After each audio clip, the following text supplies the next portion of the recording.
नमस्कार दोस्तों, स्वागत है आप सभी का हमारे YouTube चैनल में। आज की वीडियो में हम अपने गीता सार श्रृंखला के छठे अध्याय की चर्चा करेंगे। छठे अध्याय को हम ध्यान योग के नाम से भी जानते हैं। तो प्रेम से बोलिए जय श्री कृष्णा, राधे राधे। भगवान श्री कृष्ण कर्म योग और कर्म संन्यास के तुलनात्मक मूल्यांकन के अनुक्रम को 5वें अध्याय से इस छठे अध्याय में भी जारी रखते हैं। जब हम समर्पण के साथ कार्य करते हैं तो इससे हमारा मन शुद्ध हो जाता है और हमारी आध्यात्मिक अनुभूति गहन हो जाती है। फिर जब मन शांत हो जाता है तब साधना ही उत्थान का मुख्य साधन बन जाती है। ध्यान द्वारा योगी मन को वश में करने का प्रयास करते हैं, क्योंकि अप्रशिक्षित मन हमारा सबसे बड़ा शत्रु है और प्रशिक्षित मन हमारा प्रिय मित्र है। श्री कृष्ण अर्जुन को सावधान करते हैं कि कठोर तप में लीन रहने से कोई सफलता प्राप्त नहीं कर सकता और इसलिए मनुष्य को अपने खान पान, कार्यकलापों, आमोद प्रमोद और निद्रा में संतुलन रखना चाहिए। आगे फिर वह मन को भगवान में एकात्रित करने के लिए साधना का वर्णन करते हैं। जिस प्रकार वायु रहित स्थान पर दीपक की ज्वाला में झिलमिलाहट नहीं होती, ठीक उसी प्रकार साधक को मन साधना में स्थिर रखना चाहिए। वास्तव में मन को वश में करना तो बहुत कठिन है, लेकिन निरंतर अभ्यास और विरक्ति द्वारा इसे नियंत्रित किया जा सकता है। इसलिए मन जहां कहीं भी भटकने लगे तब वहां से इसे वापस लाकर निरंतर भगवान में केंद्रित करना चाहिए। जब मन शुद्ध हो जाता है तब यह अलौकिकता में स्थिर हो जाता है। आनंद की इस अवस्था को ही तो हम समाधि कहते हैं, जिसमें मनुष्य असीम दिव्य आनंद प्राप्त करता है। इसके पश्चात अर्जुन उस साधक के भाग्य के संबंध में प्रश्न करता है, जो इस मार्ग का अनुसरण करना आरंभ तो करता है, लेकिन अस्थिर मन के कारण लक्ष्य तक पहुंचने में असमर्थ रहता है। श्री कृष्ण उसे पुनः आश्वस्त करते हैं कि जो भगवत प्राप्ति के लिए प्रयास करता है, बुराई कभी उस पर हावी नहीं हो सकती। भगवान सदैव पूर्व जन्मों में संचित हमारे आध्यात्मिक गुण को लेखा जोखा रखते हैं और अगले जन्म में उस ज्ञान को पुनः जागृत करते हैं, ताकि हमने अपनी यात्रा जहां से छोड़ा था वहीं से पुनः आगे जारी रख सकें। अनेक पूर्व जन्मों में अर्जित पुण्य और गुणों के साथ योगी अपने वर्तमान जीवन में भगवान तक पहुंचने में समर्थ हो सकता है। इस अध्याय की समापन इस उद्घोषणा के साथ होता है कि योगी भगवान के साथ एकीकृत होने का प्रयास करता है, इसलिए वह तपस्वी, ज्ञानी और कर्म कांडों का पालन करने वाले कर्मी से श्रेष्ठ है। उन सभी योगियों में जो भक्ति में तल्लीन रहता है वह सर्वश्रेष्ठ होता है। परम प्रभु ने कहा, वो मनुष्य जो कर्म फल की कामना से रहित होकर अपने नियत कर्मों का पालन करते हैं, वे वास्तव में सन्यासी और योगी होते हैं, ना कि वो जो अग्निहोत्र यज्ञ संपन्न नहीं करते, अर्थात अग्नि नहीं जलाते और शारीरिक कर्म नहीं करते। जिसे सन्यास के रूप में जाना जाता है वह योग से भिन्न नहीं है। कोई भी सांसारिक कामनाओं का त्याग करे बिना कोई सन्यासी नहीं बन सकता। जो योग में पूर्णता की अभिलाषा करते हैं, उसके लिए बिना आसक्ति के कर्म करना साधन कहलाता है, और वो योगी जिन्हें पहले योग में सिद्धि प्राप्त है, उनके लिए साधना में परम शांति को साधन कहा जाता है। जब कोई मनुष्य इंद्रिय विषयों में और ना ही कर्मों का अनुपालन में आसक्त होते हैं और कर्म फलों की इच्छाओं को त्याग के कारण ऐसे मनुष्य को योग मार्ग में आरूढ़ कहा जाता है। मन की शक्ति द्वारा अपना आत्म उत्थान करो और स्वयं का पतन ना होने दो। मन जीवात्मा का मित्र भी है और शत्रु भी हो सकता है। जिन्होंने मन पर विजय प्राप्त कर ली, मन उसका मित्र है, किंतु ऐसा करने में जो असफल होते हैं, मन उसके शत्रु के समान कार्य करता है। वो योगी जो मन पर विजय पा ली है, वो शीत ताप सुख दुख मन मान अपमान के द्वंद्वों से ऊपर उठ जाता है। ऐसे योगी शांत रहते हैं और भगवान की भक्ति के प्रति उनकी श्रद्धा अटल होती है। वो योगी जो ज्ञान और विवेक से संतुष्ट होते हैं और जो इंद्रियों पर विजय प्राप्त कर लेते हैं, वे सभी परिस्थितियों में अविचलित रहते हैं। वे धूल पत्थर और सोने को सबको एक समान से देखते हैं। योगी शुभ चिंतकों, मित्रों, शत्रुओं, पुण्यात्माओं और पापियों को निष्पक्ष होकर एक भाव से देखते हैं। इस प्रकार जो योगी मित्र सहयोगी शत्रु को समदृष्टि से देखते हैं और शत्रुओं एवं सगे संबंधियों के प्रति तटस्थ रहते हैं तथा पुण्यात्माओं और पापियों के बीच निष्पक्ष रहते हैं, वे मनुष्यों के मध्य विशिष्ट माने जाते हैं। योग की अवस्था के प्राप्त करने इच्छुक साधकों को चाहिए कि वो एकांत स्थान में रहे और मन एवं शरीर पर नियंत्रित कर निरंतर भगवान के चिंतन में लीन रहे तथा समस्त कामनाओं और सुखों का संग्रहण करने से मुक्त रहे। योगाभ्यास के लिए स्वच्छ स्थान पर भूमि पर कुशा बिछाकर उसे मृगछाला से ढककर और उस पर वस्त्र बिछाना चाहिए। आसन बहुत ना तो ऊंचा होना चाहिए और ना ही नीचा। योगी उस आसन पर दृढ़ता पूर्वक बैठकर मन को शुद्ध करने के लिए सभी प्रकार के विचारों तथा क्रियाओं को नियंत्रित कर मन को एक बिंदु पर स्थित करते हुए साधना करनी चाहिए। उसे शरीर गर्दन को और सिर को सीधा रखते हुए अपने आंखों को हिलाए बिना नासिका के अग्र भाग पर दृष्टि स्थिर करनी चाहिए।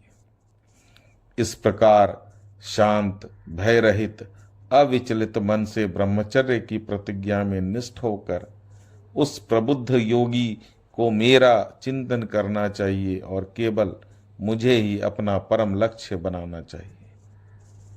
इस प्रकार मन को संयमित करने वाला योगी मन को निरंतर मुझ में तल्लीन कर निर्वाण को प्राप्त करता है और मुझ में स्थित होकर परम शांति पा जाता है।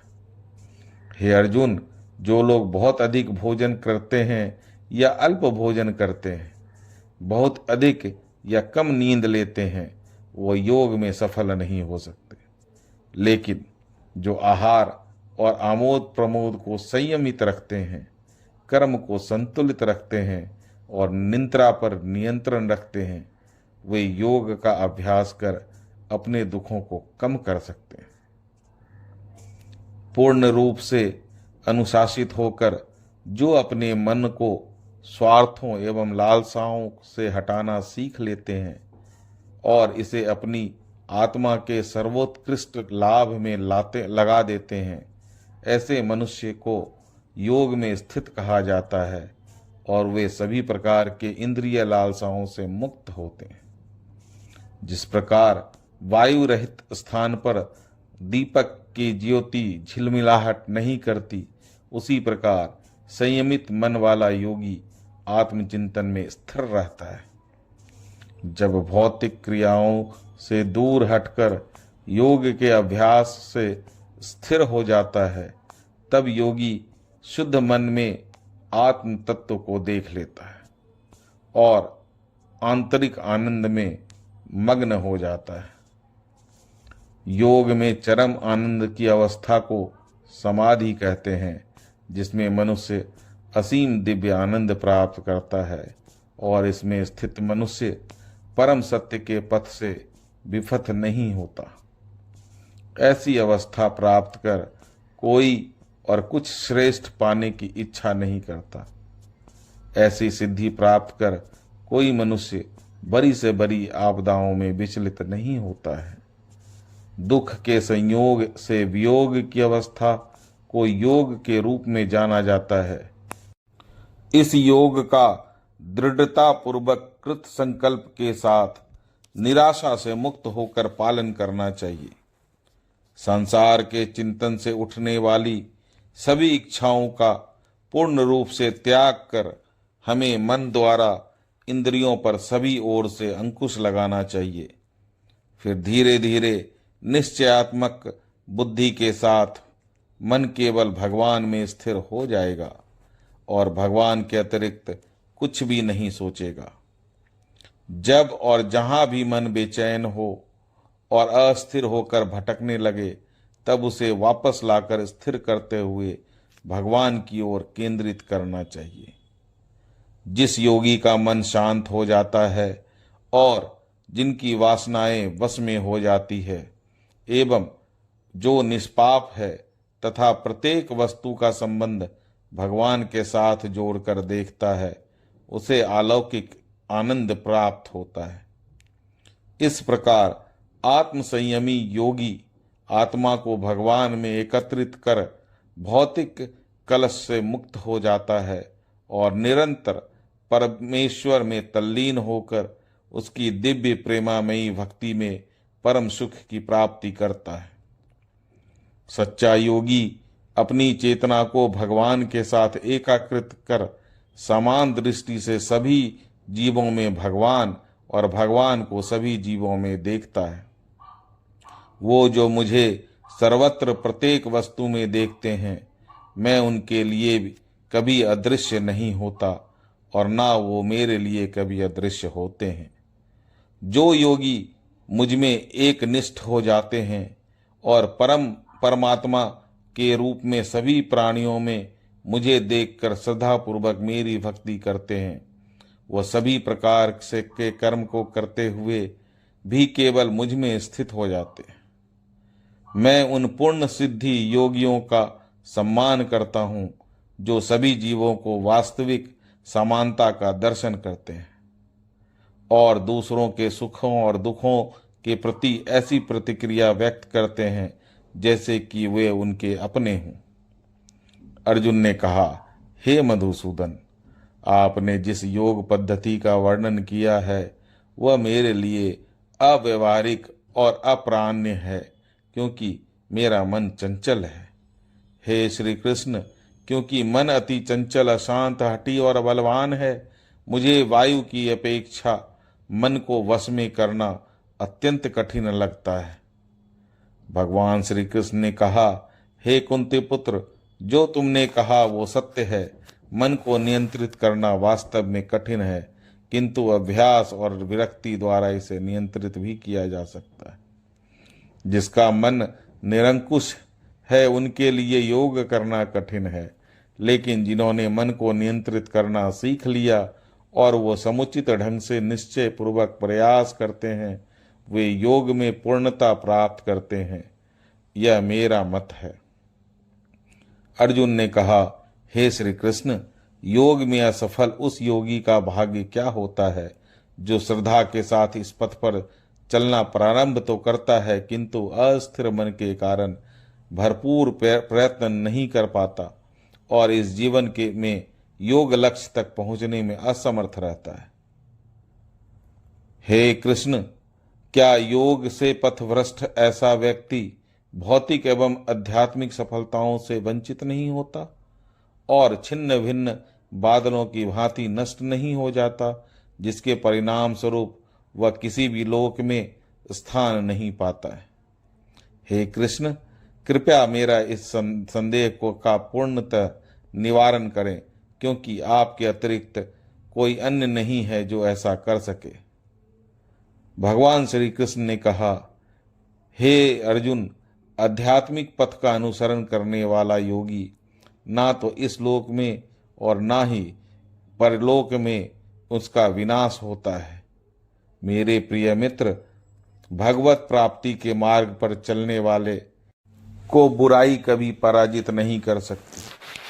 असफल योगी मृत्यु के पश्चात पुण्य आत्माओं के लोक में जाते हैं, अनेक वर्षों तक वहीं निवास करने के पश्चात पृथ्वी पर कुलीन या धनवान कुल में पुनः जन्म लेते हैं, अथवा जब वे दीर्घ काल तक योग के अभ्यास में से उदासीन हो चुके होते हैं, तब उनका जन्म दिव्य ज्ञान से उत्पन्न संपन्न परिवारों में होता है।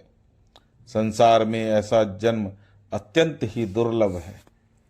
हे कुरुवंशी, ऐसा जन्म लेकर वो पिछले जन्म के ज्ञान को पुनः जागृत करते हैं और योग में पूर्णता के लिए अधिक कड़ा परिश्रम करते हैं। वास्तव में वे अपने पूर्व जनों के आत्मसम्य के बल पर अपनी इच्छा के विरुद्ध स्वतः भगवान की ओर आकर्षित होते हैं।